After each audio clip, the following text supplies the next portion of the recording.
السلام علیکم ناظرین، میں طارق اسماعیل ساگر آپ کی خدمت میں کچھ نئی گزارشات کے ساتھ۔ ناظرین، پاکستان کا جمہوری سرکس پوری آب و تاب کے ساتھ چمک دمک رہا ہے، پورے زور و شور کے ساتھ چل رہا ہے۔ اس سرکس کا ہر کردار اپنی اپنی جگہ اہمیت اختیار کرتا جا رہا ہے، گو کہ پہلے اس میں صرف مولانا فضل الرحمان ہی ایک مرکزی کردار تھے۔ یہ مولانا فضل الرحمان کا کمال ہے کہ انہوں نے جیسے تیسے اپنی پہلی انٹری پر میاں شہباز شریف اور بلاول زرداری صاحب کو بھی اپنے ٹرک پہ چڑھا لیا، لیکن گو کہ بڑی مشکل سے یہ شاہین آخر زیر دام آیا۔ خدا جانے مولانا نے انہیں کیا کیا چکر دے کے یہاں تک پہنچایا ہوگا، لیکن جب مولانا کی تقریر کے بعد انہوں نے صورتحال کا جائزہ لیا اور اپنے اپنے جماعت کے سینئر ممبران سے مشاورت کی، تو انہیں احساس ہوا کہ سارا میلہ تو مولانا نے لوٹ لیا اور یہ تو نرا گھاٹے کا سودا ہے۔ جہاں تک میاں نواز شریف کی بیماری، ان کی صاحبزادی کی صحت کی خرابی، سابقہ صدر زرداری صاحب کی صحت کی اطلاعات کا تعلق ہے، اس حوالے سے تو الگ بھی کئی جگہ بات چیت چل رہی ہے، مختلف کارنرز میں باتیں ہو رہی ہیں۔ کبھی کہا جاتا ہے کہ معاملات طے پا گئے ہیں، پھر بات ضامنوں پہ اور رقم کی کمی اور زیادتی پہ پھنس جاتی ہے۔ جیسے ہی معاملات میں سنجیدگی آنے لگے، میاں صاحب کے پلیٹلس بڑھتے ہیں، اور جب معاملات ہاتھ سے نکلنے لگیں تو ان کے پلیٹلس کم ہو جاتے ہیں۔ اللہ انہیں صحت دے، آج وہ سروسز ہسپتال سے پیدل چل کے اپنی گاڑی تک گئے ہیں۔ انہوں نے ویو کر کے اپنے مشتاقان دید کو بھی خاصی حوصلہ افزائی کی ہے۔ ناظرین، گزشتہ 13-14 ماہ سے جب سے یہ حکومت معرض وجود میں آئی ہے، کیونکہ اپوزیشن کا دعویٰ یہ ہے کہ اسے لایا گیا ہے، چلیے اس سے پہلے شاید لوگ اپنی مرضی سے آتے ہوں، ہمارا تو گمان یہی ہے کہ اس سے پہلے بھی لایا ہی جاتا تھا۔ اس کو چونکہ بیچارے کو پہلی مرتبہ لائے ہیں تو ایک نیا کھلاڑی میدان میں آ گیا۔ جو پرانے خلیفے ہوتے ہیں وہ نئے کھلاڑی کو اس طرح پہ برداشت تو نہیں کرتے نا ٹھنڈے پیٹوں۔ ہم نے تو جتنے بھی سیشن اسمبلی کے ہوئے یا سینٹ کے ہوئے، اس میں ایک ہی بات دیکھی، ملک کی دونوں قومی جماعتیں اپوزیشن کو کہتی ہیں کہ تمہارا جو لیڈر ہے جس کا نام عمران خان ہے، وہ چور ہے، خائن ہے، بے ایمان ہے، بددیانت ہے اور سلیکٹڈ ہے۔ تم لوگ الیکشن میں ہیرا پھیری کر کے اسٹیبلشمنٹ کی مدد سے برسر اقتدار آئے ہو اور تمہیں کوئی ایجنڈا پورا کرنے کے لیے لایا گیا ہے۔ جواب میں دوسری طرف سے یہ کہا جاتا ہے کہ آپ جھوٹے ہیں، آپ کرپٹ ہیں، آپ چور ہیں، آپ ڈاکو ہیں، آپ نے یہ لوٹ لیا، آپ نے وہ لوٹ لیا، آپ کا فلاں کیس یہ ہے، آپ کا فلاں کیس یہ ہے۔ کبھی آپ نے کوئی سنجیدگی سے گفتگو سنی؟ مثلا مجھے یاد ہے کشمیر کے حوالے سے ہماری اسمبلی کا ایک سیشن ہوا تھا، لیکن حیرت انگیز طور پہ وہ کشمیر کے مسئلے پہ بحث کرنے کے بجائے آپس میں الجھ گئے۔ اس نے کہا کہ تم اس کے ذمہ دار ہو، دوسرے نے کہا کہ تم اس کے ذمہ دار ہو۔ یہ کیا سیاست ہے، یہ کیا پولیٹکس ہے؟ آج میں ابھی دیکھ رہا تھا مولانا بخش چانڈیو اچھے بھلے ایک سنجیدہ اور بزرگ سیاسی رہنما ہیں، وہ فیصل جاوید سے جو بیچارہ کل کا لونڈا ہے بحث کر رہے ہیں، اسے کہہ رہے ہیں میں تمہیں اٹھا کے باہر پھینک دوں گا، جواب میں وہ کچھ کہتا ہے پھر وہ کچھ کہتے ہیں، اور یہ بات چیت اور لین دین چل رہا ہے۔ حکومتی کمیٹی ہے، ریبر کمیٹی ہے، اور چودھری برادران بھی کمر کس کے میدان میں آ چکے ہیں۔ مولانا کو منایا جا رہا ہے، اللہ جانے منایا جا رہا ہے یا پیشکش میں اضافہ کیا جا رہا ہے یا کمی کی جا رہی ہے۔ جو ان کے جانثار وہاں آئے ہوئے ہیں، جن بیچاروں کو یہ نہیں پتہ کہ انہیں کس لیے لایا گیا،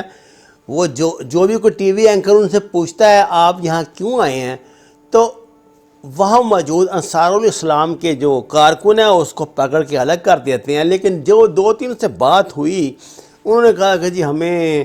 یہ بتایا گیا تھا کہ یہاں یہودیوں کی حکومت قائم ہو رہی ہے، پاکستان اسرائیل کو تسلیم کرنے والا ہے اور ناموس رسالت خطرے میں ہے، قوانین بن رہے ہیں اور یہ اور وہ دوسرا کی باتیں اس طرح کی۔ تو وہ بیچارے اپنے جذبہ ایمانی سے یہاں تشریف لے آئے ہیں۔ مجھے یہ تو پتہ نہیں، لیکن میں نے آپ کو پچھلے بہت شروع میں یہ بات بتا دی تھی کہ یہ ڈرامہ 2 دن چلے یا 20 دن چلے، جانا تو مولانا کو خالی ہاتھ ہی پڑے گا۔ اور اب جتنا یہ ان کی اپنی ہمت تھی، انہوں نے کتنا کچھ اس سے حاصل کر لیا ہے، اور کس طرح وہ یہ اخراجات پورے کر رہے ہیں، یہ ان کا اپنا معاملہ ہے، واللہ عالم بالصواب۔ ناظرین، جڑواں شہر اسلام آباد اور پنڈی میں 7,000 دینی مدارس ہیں۔ یہ جو طلبہ آئے ہیں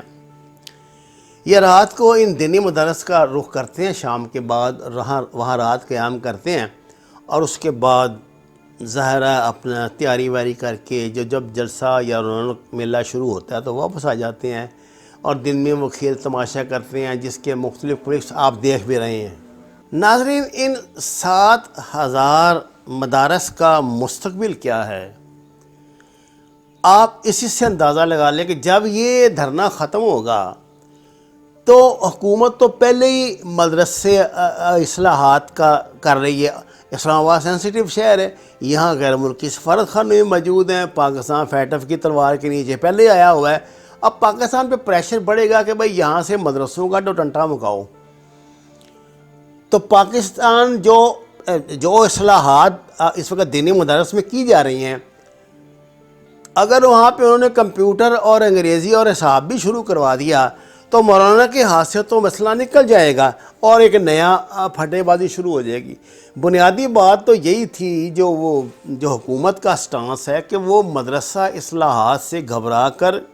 اس طرف آئے ہیں، درمیان میں سیاست تو آئی جانی تھی۔ اسی طرح کی اور بھی تشویشناک خبریں ہیں کہ جو افغانستان سے لوگ اس میں شامل ہو گئے، آ کے جو پرو طالبان عنصر اس میں شامل ہو گیا کہ یہ طالبان وہ نہیں ہیں جو ہمارے طالبان ہیں الحمدللہ، جن سے ہم عقیدت رکھتے ہیں، جو امریکہ سے جہاد کر رہے ہیں۔ یہ وہ سو کالڈ طالبان ہیں جو ٹی ٹی پی سے تعلق رکھتے ہیں، جو دہشت گرد ہیں۔ یہ اب وہ جو مرضی کہتے رہے ہیں بیچارے، ان کو جو مولانا کہہ رہے ہیں نا مذاکرات جن سے امریکہ کر رہا ہے، وہ یہ ٹی ٹی پی کے طالبان سے امریکہ مذاکرات نہیں کر رہا، وہ ان سے کر رہا ہے، وہ تو اللہ والے ہیں، ان سے پاکستان کو کیا گلہ ہے، کسی پاکستانی کو کیا گلہ ہے۔ تو یہ صورتحال ایسی بنی ہوئی ہے، یہ سیاسی تماشا اس میں لگا ہوا ہے، اسی طرح چلتا رہنا، اللہ اللہ خیر صلی اللہ۔ مجھے ایسا دکھائی دے رہا ہے کہ جلدی حکومت میں کچھ اصلاحات ہوں گی اور کچھ ٹیکنوکریٹس کو شامل کیا جائے گا، اور جو کچھ دوسرے بڑے بڑے اس وقت بڑے بڑے بت جو ہیں اس کے تحریک انصاف کے، وہ منہ کے بل گریں گے، اور یہ تو کرنا پڑے گا، یہ تو کرنا پڑے گا۔ اور اگر معاملات اسی طرح جاری رہے، میں آپ کو پتہ ہے کوئی پیشین گوئیاں نہیں کرتا، کوئی انکشافات نہیں کرتا، لیکن میرا یہ گمان ہے کہ جلدی پاکستان میں ٹیکنوکریٹس گورنمنٹ قائم ہو جائے گی، اور پھر لمبے عرصے کے لیے نا تمام سیاستدانوں کی چھٹی ہو جائے گی۔ اور میرا خیال ہے کہ وہ خاصی سنجیدگی کے ساتھ پھر کام کریں گے، کیونکہ اب ہم رزلٹ اورینٹڈ چیزیں ہی عوام کو دیں گے تو عوام مطمئن ہوگی۔ اس طرح وعدوں وعید سے، پروگراموں سے 6 مہینے بعد، سال بعد، 2 سال بعد لوگ مطمئن نہیں ہوں گے۔ تو میرا یہ ماننا ہے، یہ جتنے کریکٹر اس وقت ہیں نا جی، یہ چودھری برادران ہیں، یا ہر بندہ اپنے بکھرے کے لیے اپنی جنگ لڑ رہا ہے۔ میاں شہباز شریف کی طرف سے اپنی جماعت کے جو ان کا گروپ ہے، جو میاں شہباز شریف، ان کو کہا گیا ہے کہ جی ان کو حکومت کی طرف سے پیشکش ہو گئی ہے، اور وہ اگلے وزیر اعظم بن رہے ہیں